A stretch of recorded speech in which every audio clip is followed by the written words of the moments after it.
Welcome back, everyone, to History with Salty B. It's been a little while, and there's one big reason for that. I'm sure you've seen some of the other solo videos I've been doing recently. The 2026 FIFA World Cup was happening this summer, and so instead of listening to history books while I worked, I was watching World Cup games. So it started when I was rereading A Song of Ice and Fire. I didn't read a lot of history during that. I read all of A Song of Ice and Fire, did a video for it, did the POV ranking. Go check that out. That was kind of the last. I didn't call it a History with Salty B. It was like a Salvy's book club or something. After that, I actually read The World of Ice and Fire, which is a in-world history book, kind of just about like all the regions and some of the history, and goes through the reign of each king and stuff like that. And I got a lot more enjoyment out of it than I thought I would. I thought it was going to be much more. Um, I thought it was just going to be a lot of repetitive information that I already knew, and that is true. But I really did enjoy it. And it's the same as Fire and Blood, where it's like an in-world history book. It's written by a maester of the Citadel, and so and I love that. I really love that choice. And I think if I was ever to write, a history book about a fictional place, I would absolutely, yeah, I'd want to write it in world. I think that's a really great idea. So yeah, I read The World of Ice and Fire. I then read The Power and the Glory by Jonathan Wilson, which is a World Cup book. It's about the World Cup from 1930 all the way to 2022. And I read that kind of in the build-up for the World Cup. It's a good book. It really talks about like the politics of it, how like fascist Italy won the second and third World Cups, hosted one of those. How important Uruguay was in the beginning of the World Cup, from 1930 to 1950, and the two Olympics they won pre 1930. Then into like dictator Argentina hosting and winning one. The importance of Brazil in the 50s and 60s, of course, and then going all the way to kind of modern politics, like 2018, Gianni Infantino sitting in between the king of Saudi Arabia and Putin at the opening game of the 2018 World Cup in Russia, and then all the stuff with Qatar, the human rights, and while also just giving history on the games, and just little lore drops on certain players and certain goals and stuff. So that was a really fun read at work just a couple weeks before the World Cup started. And then the last history book, the only actual real history book that I read at this time was The Last Queen by C.W. Gortner, sorry. And it is about Juana de Castile, otherwise known as Joanna the Mad, Juana del Loco. And she is the mother of Charles V, Holy Roman Emperor. She was the daughter of Ferdinand and Isabella. And wow, what a segue. I just happen to have my new book, Ferdinand and Isabella by Prescott. It has the royal coat of arms of what would become Spain, but Isabel was Isabel of Castile. So that is the castle of Castile, and that's the Lion of Leon. And they became the crown of Castile many years before Isabella was around. And then this is Aragon. So this is like, you might recognize the Catalonia flag, like Barcelona. So that's Aragon. So this is Ferdinand of Aragon, Isabella of Castile, and they got married.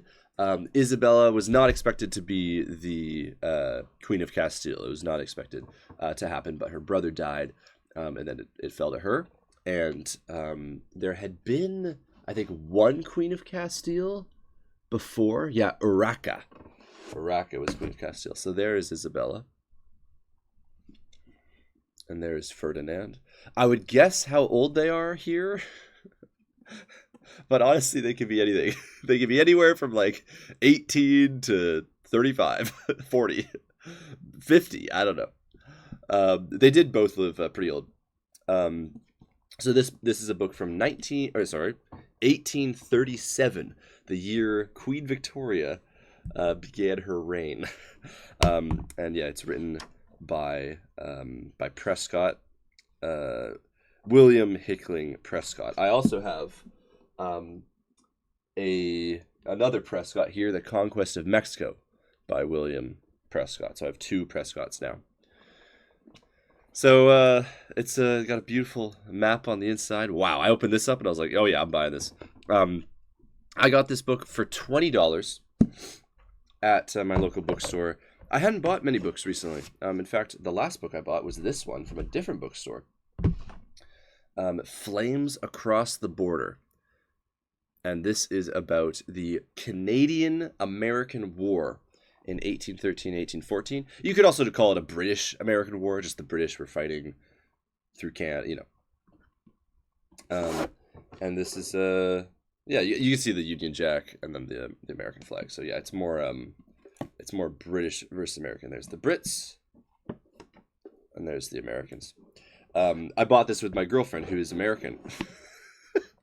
And I don't know why, I just saw it and I was like, oh, a Canadian and American together. I should buy this Canadian versus American book. And she saw me buy that. She's like, oh, I see how it is.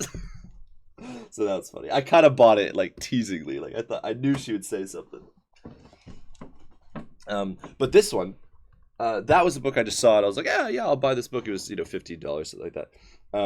This one was $20. And it was one I had been looking online. I was really looking for this book because I read Juana de Castile, or what was it called? The Last Queen, Juana del Loco. And I wanted to read a book about Ferdinand and Isabel because, they're the Catholic monarchs. They're probably one of the biggest power couples. I mean, they created Spain. They were like what we now know as Catalonia, and then pretty much the rest of Spain. I mean, I can show you that map again. As you can see, so this is all of Aragon. So this is Ferdinand. There's Navarre, which they would take over, I'm pretty sure. And then this is all of Castile and Leon, which is Isabel. And then here's Granada. And Granada was the last Muslim state. So at the beginning of their reign, if we look at the table of contents, a ton of the table of contents is just wars with Granada. Like, this is all just wars with Granada. And then I think there's something with Navarre as well. I'm pretty sure at the end of their reign, like, they have all of Spain, what we know as Spain today.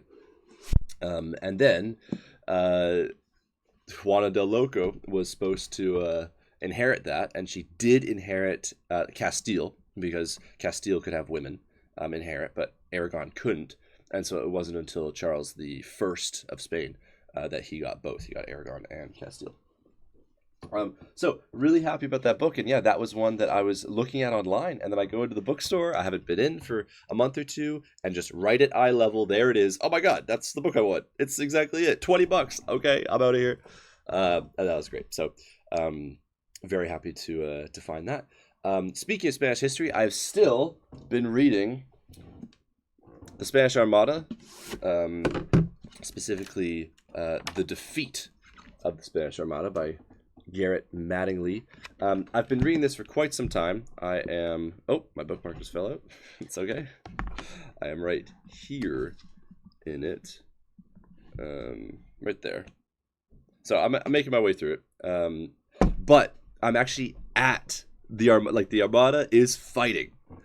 It's taken a very long time. You can see I'm probably 2/3 of the way through the book, and beautiful art on it, by the way. Like, it's got the artwork of the Armada's fighting. Yeah, the Armada is actually fighting now, so I'm excited to pick this up every single night. I read a couple pages before bed. And the reason why you guys haven't seen it for a while is because it's been at my girlfriend's. Like, that's what I read at her place before going to bed. But she's been gone for 6 weeks, and so I brought it back home, and I've been reading it here. And so I was like, oh, I can have it on an episode. So that's Spanish Armada. The next thing I've been reading, and I'm still getting into it. I'd say I'm about 1/5 of the way through. And I'm listening. That's the audiobook I'm listening to at work. And it is Peter the Great by Robert K. Massey. So yeah, I'm around like here so far, and it's good. It's a little bit drier. But I like it, and I'm very excited to get to the 7 Years' War.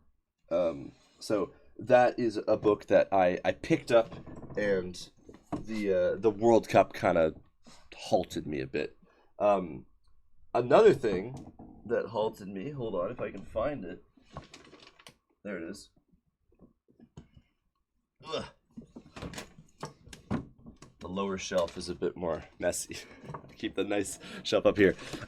George R. R. Martin's Fire and Blood. You might know that House of the Dragon season 3 is coming out right now. And so a couple times at work, I put on Fire and Blood audiobook and just listen to I listened to the whole Dance of the Dragons. It doesn't take too long. I mean, you could listen to the whole Dance of the Dragons section of the book probably in like 5 hours. So I think just like one day at work, I just was like, let me just reread all of the Dance of the Dragons. And then I was like, you know what? Fuck it. Start from Aegon's Conquest. So I think I've read almost all of Fire and Blood now. Is there a... yeah, here we go. So I started from The Dying of the Dragons, The Blacks and the Greens, and I read all the way to The Aftermath, The Hour of the Wolf. So that's like, I don't know, maybe a third of the book. And then I was like, you know what? Let me just start from Aegon's Conquest again. So I did that, and I read it all the way to A Time of Testing, the Realm Remade, which is, again, probably a third of the book. So I think I've read 2/3 of Fire and Blood just in like a day or two at work, because I was just like, let me just brush up on my House of the Dragon lore. So I did that as well. So you can see why I haven't been like, if it was a normal time without the World Cup and without House of the Dragon, I'd probably just be going hard on Peter the Great, and then I'd be able to talk about it with you guys. But that's it. And then, because I'm reading Fire and Blood and I just love the history book style of it, it got me thinking about the first out of all the books here, the first one I had was Winston Churchill, The Birth of Britain. And I read this over a year ago now. It would have been like a year and a half ago I read these. And so I am again, I just picked it up, just whatever, and I got to Magna Carta. So I'm about halfway through the first volume. So because I love Winston Churchill's A History of the English-Speaking People. I think might always be one of my favorite history books. I mean, it's the first one I got. It was the first. At one point I just had this and nothing else. And it was a beautiful find. So yeah, you can see I'm a bit all over the place. I've been reading the Spanish Armada, Peter the Great, Fire and Blood, The Birth of Britain, with a couple other things. But I just wanted to make this video to show you guys that I've got a little bit of a haul, right? I bought a couple books, and I've been reading a few things. But now that the World Cup's over, Fire and Blood only has, I think it's 3 more episodes. Yeah, so 3 more weeks of Fire and Blood, or 2 more weeks really, because tomorrow is episode 6. And then I'll kind of, things will calm down, and I'll probably I'll finish Peter the Great. I'll do that in an episode, and then maybe start Ferdinand and Isabel, I think. So yeah, just a short and quick one. At Quinn's birthday, my boy KG Keegan was like, "Where's the next History of Salty B?" And I was like, "Oh my god, yeah, it was the World Cup done to me? I completely forgot." So I thought I would just do a little update video, a little like, "Hey, I'm still doing History of Salty B. Why not just show like the 2 books?" I think I might have even forgotten to show you guys one of these. I mean, let me know. There's a few down here as well. I think I've shown you all these. Let me know if there's one that you guys haven't seen. I think I've shown you all of them. Yeah, I think those 2 books were the only 2 new ones, because I really haven't been buying books, because I spent like $1,000 on all of these, and to like start my collection, and now I'm kind of good. I don't really need to buy more, and I'll have this for the rest of my life, and sell some or buy more and whatever, right? I need a bigger bookshelf probably, but I'm at a point in my history book collection where I'm kind of just like chilling for a little bit, and I randomly find one I've been looking for forever, and it's just at eye level for $20 in the bookstore. Great, like I'll buy that, but I'm not really going out and buying fucking $140 worth of books, at once. So, little bit of a chaotic time right now this summer.